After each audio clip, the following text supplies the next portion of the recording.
everyone, I'm Brea, and I've recently read some books that I really enjoyed, but I haven't told you guys about, so we're going to talk about those today.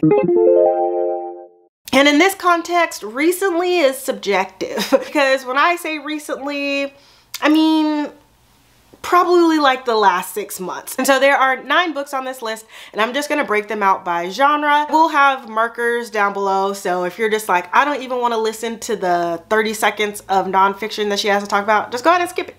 I'm okay with that. And so the first category is nonfiction. I know a lot of people aren't into self-help or nonfiction, so I will speed through this quickly.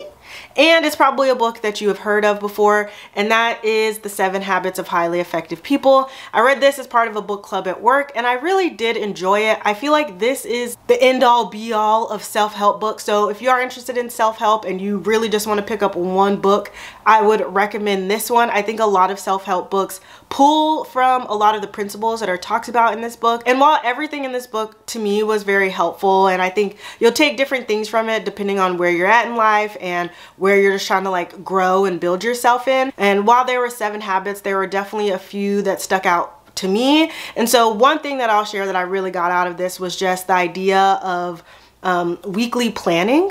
I'll also say just having a personal mission statement, just making sure that you're having like your own North Star has also been really helpful in just grounding me in what's important in life. So definitely recommend this if you're just looking for some self-improvement in 2024. And then the next genre we have is horror. And so first up is Out There Screaming, an anthology of Black horror edited by Jordan Peele. And so I feel like Jordan Peele has become the new leading man of horror in the cinematic space. So I was really excited to see his name connected to an anthology. I gave most of the stories in here a 3.75 to like a 4.5, and so I ended up giving an overall rating of like a 4.25.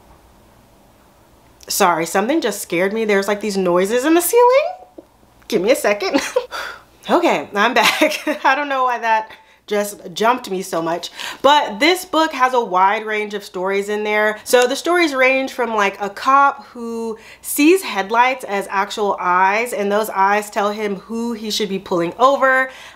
There's also a story in here about a woman who goes to Africa. She takes something that doesn't belong to her, and when she returns home, a spirit follows her. And so there really is a wide range of stories in here, but all really specific and really have this undertone to like why they are horrifying to Black people, or why they could be. I will say that there is one story in here that I did DNF because it was told in second person, and it was one of the longest stories in here, and literally by page like 3 or 4 I was like, I can't do it. I knew that it was gonna put me in a reading slump. It was gonna cause me to put this book down completely and almost never come back to it, and I didn't want that to happen. So I just skipped over it, and I still feel like even with that DNF, this book like deserves a good solid like 4 stars for me. So I definitely recommend this one if you are into horror. I think a lot of the stories in here were really well done. I did have 3 favorites. My favorites were The Aesthete by Justin C. Key, which is a new author to me, Dark Home by Nnedi Okorafor, An American Fable by Chesia Burke, and then my ultimate favorite story in here was Your Happy Place by Terrence Taylor.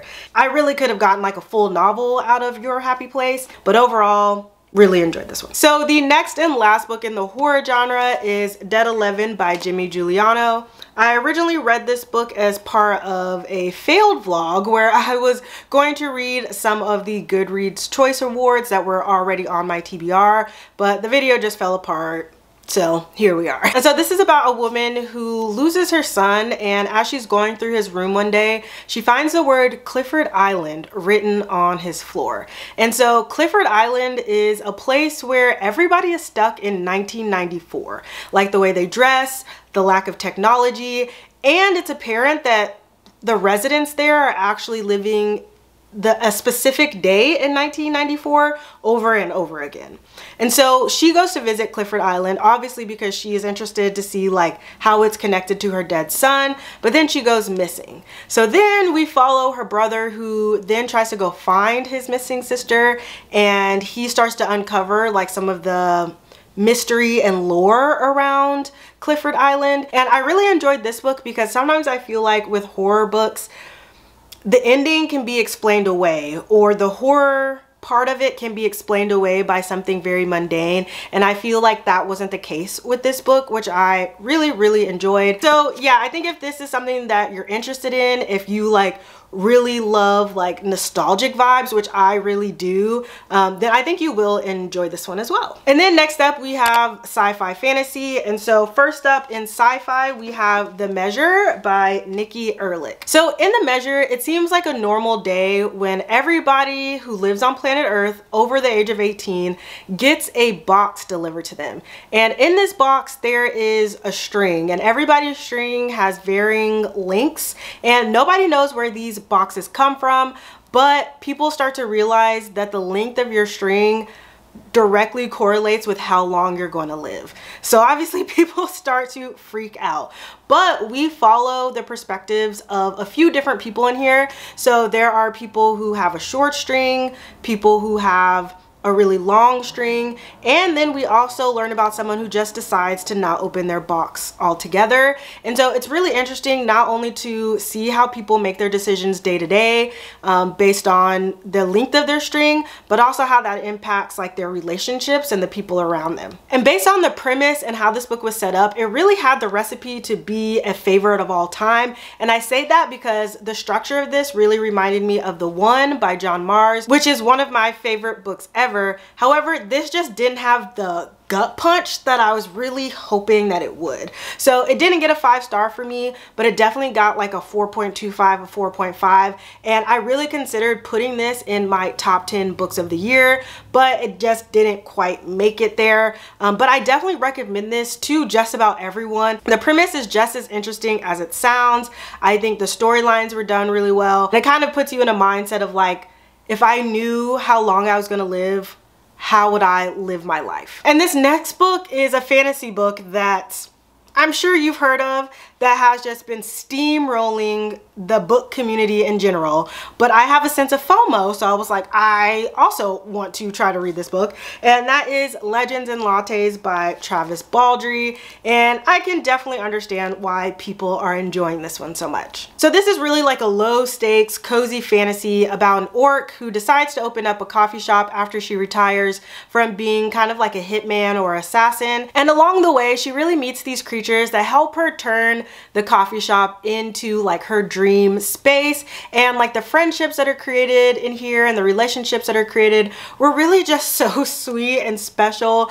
The characters, one in particular, was just very cute. There is still a conflict in here, but it's not one that you're like really in an emotional turmoil over, I guess, because you know going into this that it's a cozy fantasy. So I did enjoy that there was some type of conflict to like move the story along, but I liked that I wasn't going to be like in a tizzy about it. So I'm really loving this new genre of like cozy fantasy. I'll definitely pick up the next book in this series. I also read this half physically and half on audio. Travis Baldree actually is a audiobook narrator as his like actual daytime job.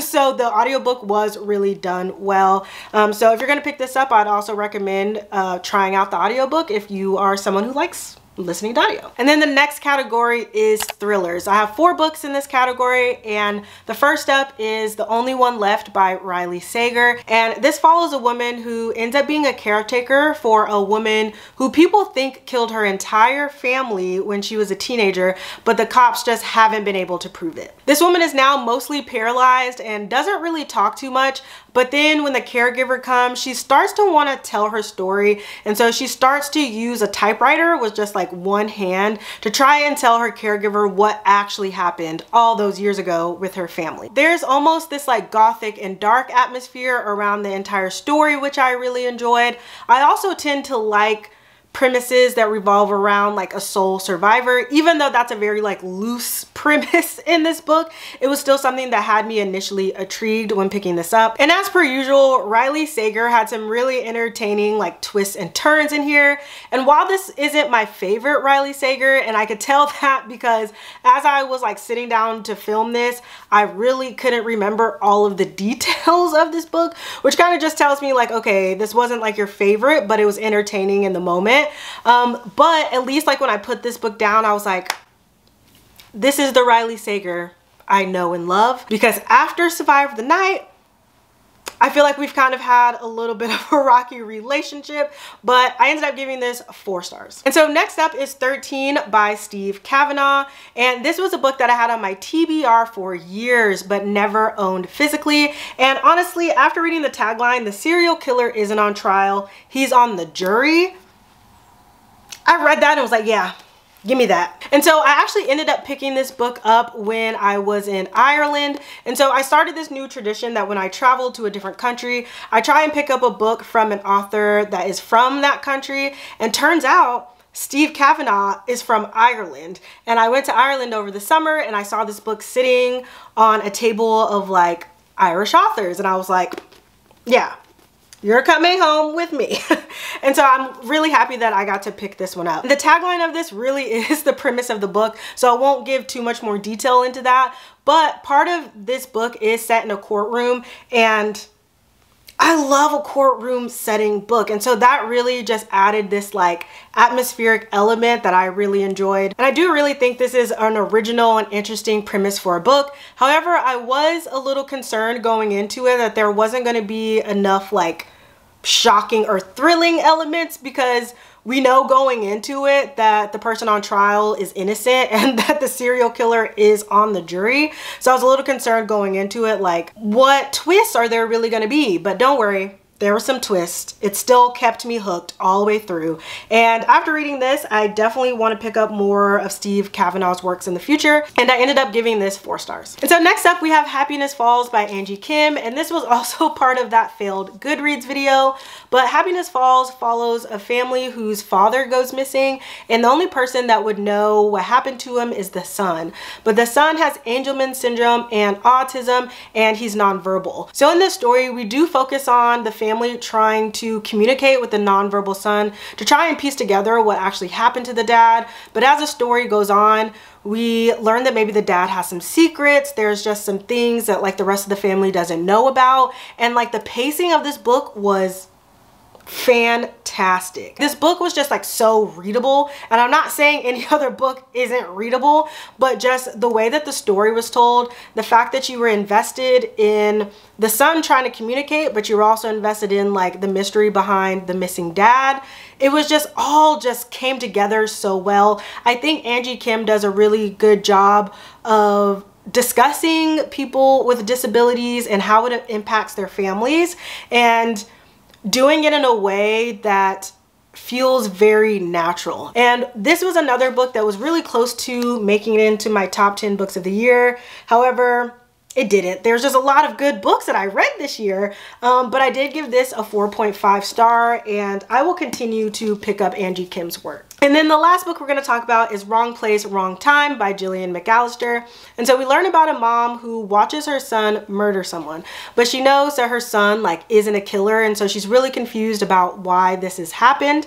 And so she goes to sleep and she wakes up, and when she wakes up she realizes it's the day before the murder. However, every time she goes to sleep, she keeps going back further and further in time, and she realizes that she's doing this to try to figure out what is the cause of this murder and like what was like the inciting incident here, and hoping that she can reverse whatever it is so that her son doesn't go to jail. And I really enjoy books that play with time, and this book did it in a way that I've never seen before. There have been other books that when this type of thing happens, they kind of relive the exact same day over and over again, whereas this one, you go back years. But it really was interesting to see how the story unfolded almost backwards, and I really did enjoy seeing how some of the relationships evolved and how they were a little bit more complicated or complex than I would have imagined them to be. And I really did enjoy the ending of this book. While I can see why some people wouldn't, but I enjoyed it and that's all that mattered. And so I ended up giving this a 4.25. I do consider this a 2024 read because while I started it in 2023, I finished it in 2024, so you guys may see this in like another wrap up somewhere, but wanted to include it here because I did technically read it recently. And because I enjoyed reading all these books so much, go ahead and leave a smiley face emoji down below if you made it to the end of this video. And if you made it to the end of this video, you are my absolute favorite, and I will see you in the next one. Bye.